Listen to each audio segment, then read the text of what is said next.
नमो नमो सद्गुरु नमो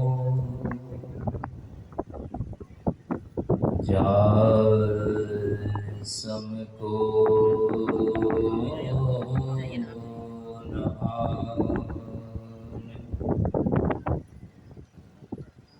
परम पुरुष होते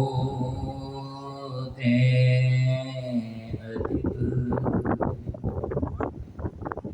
गावै संत सुजान।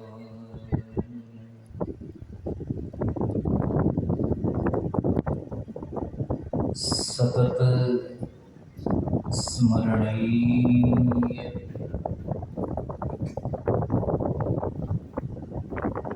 अनंत श्री विभूषित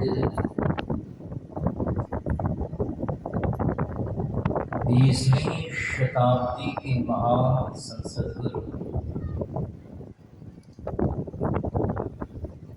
विश्व वंदनीय परमाराध्य जी के पाद पद्मों में अमित बार नमन। परम पूज्यपाद ब्रह्मलीन गुरुदेव के चरणों में अनंत बार नमन। मंचस्थ परम श्रद्धेय महात्मा गण, विद्वत जन, उपस्थित आदरणीय धर्म प्रेमी सज्जन वृंद तथा धर्मशीलाओं भक्तिमती माताओं एवं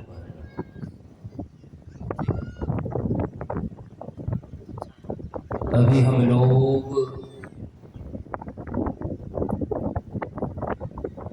बहुत सारे धर्म ग्रंथों का पाठ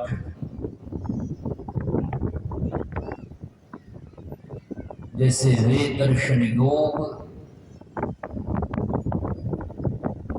जो संसार के सबसे प्राचीनतम धर्म ग्रंथ हैं, जिसकी प्राचीनता का बखान करते हुए राष्ट्र कवि मैथिली शरण गुप्त जी ने बड़ा ही सुंदर लिखा है कि फैला यहीं से ज्ञान का आलोक सब संसार में, जागी यहीं थी जग रही जब ज्योति सब संसार में। इंजील और कुरान आदिक थे न तब संसार में, मुझको मिला था दिव्य वैदिक बोध जब संसार।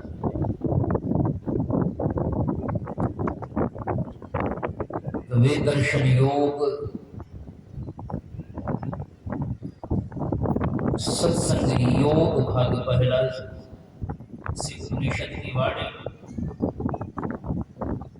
सत्संग योग भाग दूसरा से संत सम्राट कबीर साहब की वाणी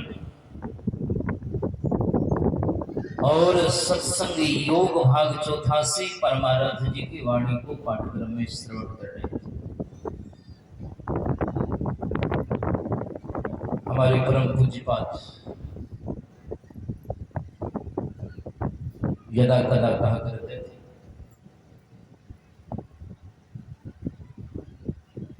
कि ये सारे धर्म ग्रंथ बने हैं किसके लिए?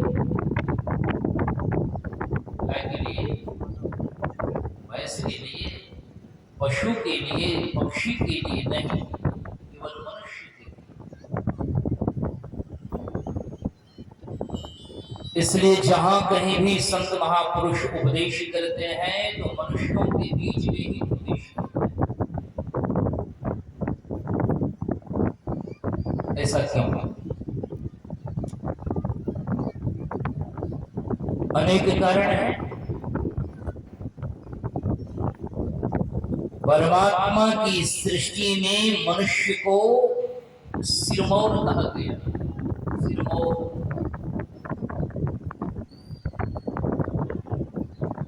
विवाह संस्कार होता है,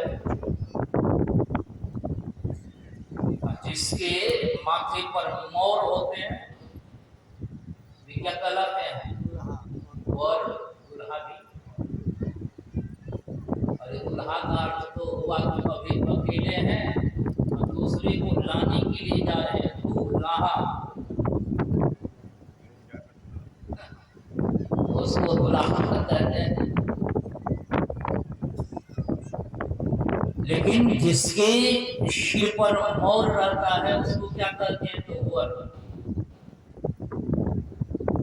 वर का माने, वर माने श्रेष्ठ। जैसे ईश्वर कहते हैं, ईश जोर वर बराबर ईश्वर। ईश का मतलब हुआ शासक। ईश माने शासक, सब पर शासन करने वाले। ओम ईशास्मात्मादः भवदेवीशो देवी सूर्य ईशास्मादग्निश्चन्द्रश्च मृत्युर्धावति मंजवो। अर्थात सूर्य, ग्रह, नक्षत्र, यहाँ तक कि जिनका शासन मृत्यु पर भी होता है तो दरअसल वे ही कहलाते हैं ईश्वर, परम श्रेष्ठ।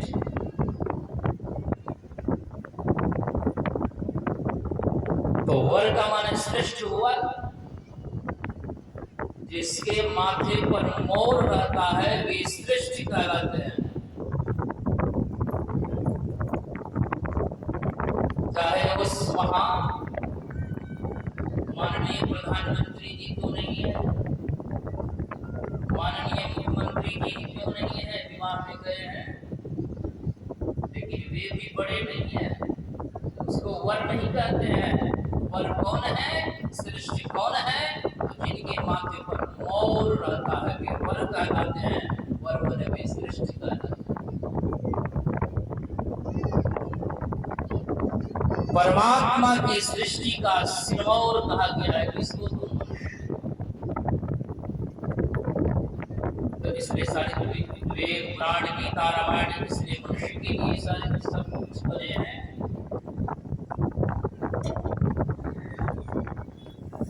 इसकी विशेषता का वखान करते हुए स्वयं भगवान सदाशिव कहते हैं,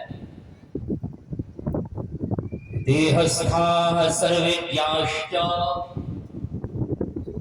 देहस्थाः सर्वदेवताः देहस्थाः सर्वतीर्थानि गुरुवाक्येन लभ्यते। मनुष्य की देह में सारे देवता विराजमान हैं, सारी विद्या मनुष्य की देह में विराजमान है, सारे तीर्थ मनुष्य की देह में विराजमान है, लेकिन आवश्यकता है गुरु वाक्येन लभ्यते।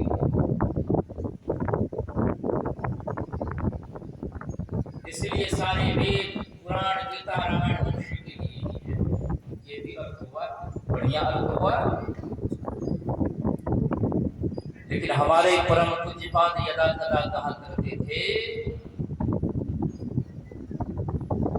यह तो मनुष्य शरीर की विशेषता हुई, इसका गुण हुआ, लेकिन इसमें खामियां क्या है? क्योंकि यह सारी सृष्टि, गोस्वामी तुलसीदास जी महाराज कहते हैं कि गुण, जड़, चेतन, गुण दोषमय विश्व किन्न करतार, संत हंस गुण गाय पया परिहरि वारि विकार। यह तो मनुष्य शरीर की विशेषता हुई, इसके अवगुण अवगुण क्या है समझ लीजिए थोड़ा, क्योंकि गुण एवं और अवगुण के सम्मिश्रण से यह सारी सृष्टि बनी है। तो मनुष्य में अवगुण क्या है? मनुष्य में सबसे बड़ा अवगुण है कि मनुष्य अपने धर्म पर स्थिर नहीं रहता है। कहेंगे धर्म पर स्थिर नहीं रहता, आप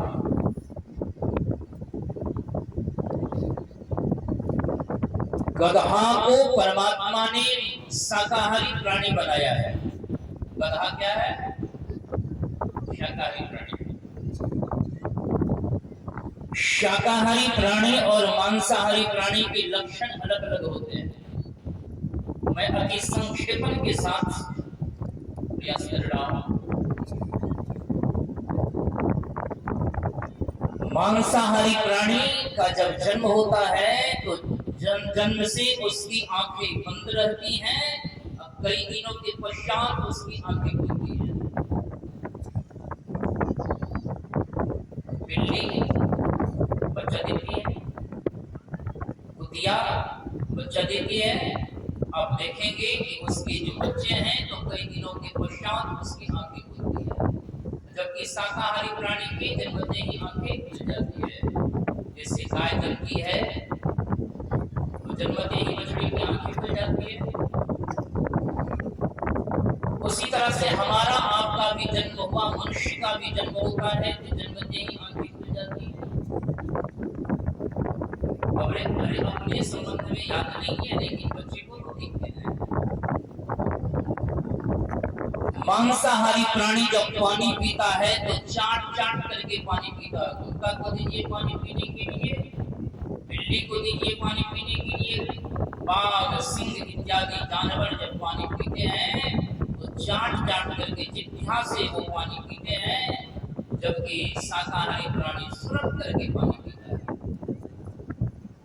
गाय एक बाल्टी पानी सुरख करके पी जाती है कि नहीं? बैल एक बाल्टी पानी सुरख करके पी जाता है। तो हम मनुष्य भी कुत्ता की तरह चाट चाट करके पानी पीते हैं कि गाय बैल की तरह भी पानी पीते हैं?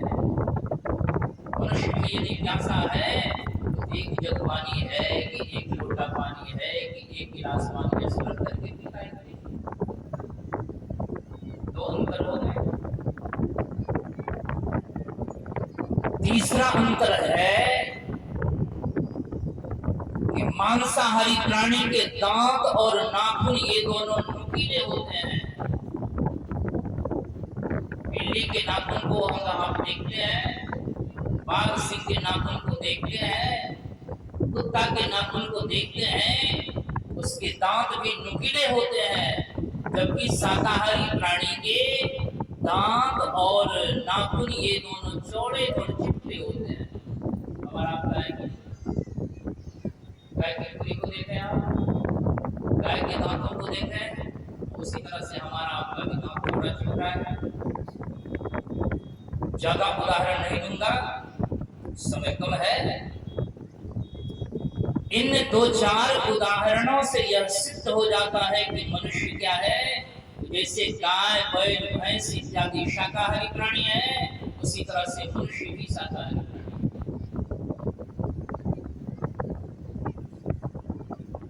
गधा को दीजिए, गधा क्या खाता है? चिल्ला खाता है, घास खाता है।